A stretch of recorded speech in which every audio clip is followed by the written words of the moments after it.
Assalamualaikum warahmatullahi wabarakatuh. Halo semuanya, halo teman-teman. Perkenalkan, nama saya Muhammad Ridwan Firdaus. Saya dari Prodi Teknik Informatika D3. Saya itu dari kelas 1C ya. Oke. Ya, halo semuanya. Selamat pagi, selamat siang, selamat sore. Entah kapan kalian menonton saya. Oke, hari ini saya akan membahas tentang komputer. Pemrograman komputer. Ya, pemrograman dan juga sedikit pengenalan tentang Python ya. Kita akan mencoba pahami dengan bahasa yang sederhana supaya teman-teman semua mudah mengerti. Oke, dari yang pertama dulu aku jelaskan deh tentang apa itu komputer. Oke, buat kalian yang udah tahu, komputer itu adalah mesin yang dirancang manusia untuk menjalankan tugas tertentu.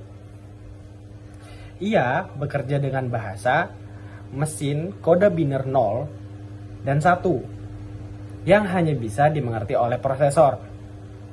Dengan bahasa ini, komputer bisa mengeksekusi instruksi secara cepat dan efisien. Kita lanjut ke yang kedua ya, program komputer. Bang, apa itu program komputer? Oke, saya jelaskan. Komputer tidak bisa berpikir sendiri. Dia butuh juga yang namanya instruksi ya.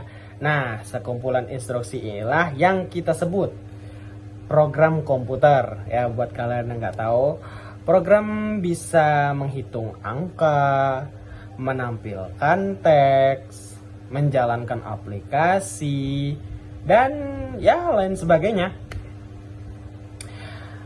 Instruksi ditulis dalam bahasa pemrograman, lalu diterjemahkan ke bahasa mesin agar komputer bisa menjalankannya. Cara program dijalankan ada dua yang perlu kalian ketahui. Ada dua cara utama menjalankan programnya ya. Aku jelaskan dari yang pertama dulu. Kompilasi. Kompilasi ini kayak kode sumber dikompilasi menjadi file executable menjadi exe dijalankan komputer. Nah, yang kedua, interpretasi kode dijalankan baris demi baris oleh interpreter. Lebih fleksibel lah ya, tapi biasanya lebih lambat.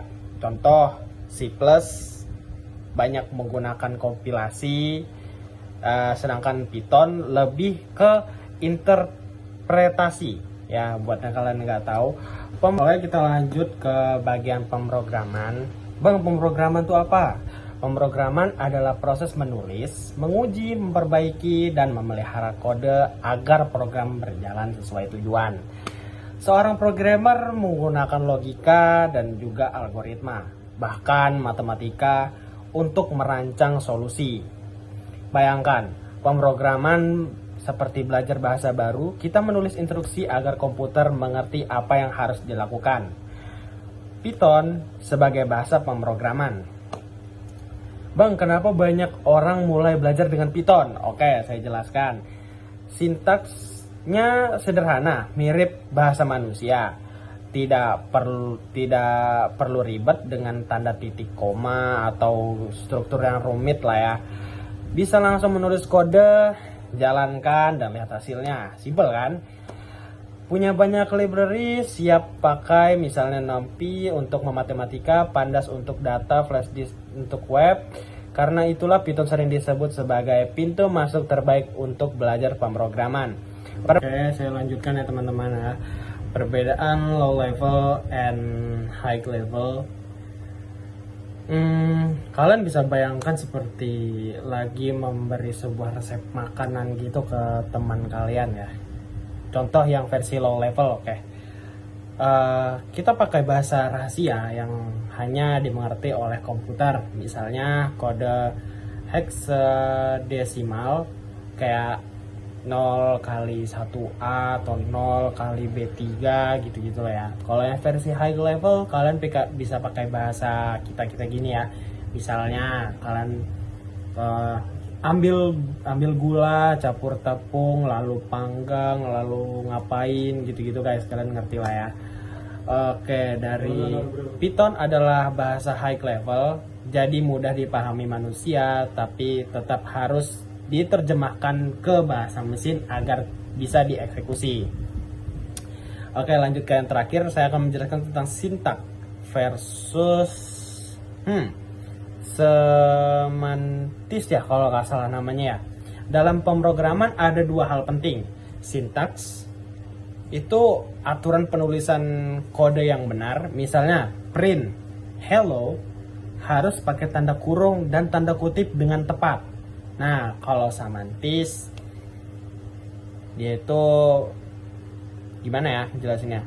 Kayak apa arti kode itu? Apa yang benar-benar dilakukan komputer? Contoh print hello. Artinya komputer menampilkan teks halo ke layar. Nah, pertanyaannya nih, mana yang lebih penting? Sintaks atau semantis? Menurut aku sih sintaks itu penting karena kalau salah kode itu tidak bisa jalan. Sorry, agak typo dikit. Tapi semantis lebih penting lagi karena memahami arti kode akan membuat program kita benar-benar bermanfaat. Jadi seorang programmer harus paham keduanya ya guys ya. Oke, sekian, terima kasih ya buat yang sudah menonton. Saya sudahi untuk hari ini. Apa yang sudah saya jelaskan semoga bermanfaat buat teman-teman semua. Mungkin yang nanti tidak mengerti atau gimana sama penjelasan saya mungkin bisa komen di bawah. Bye bye.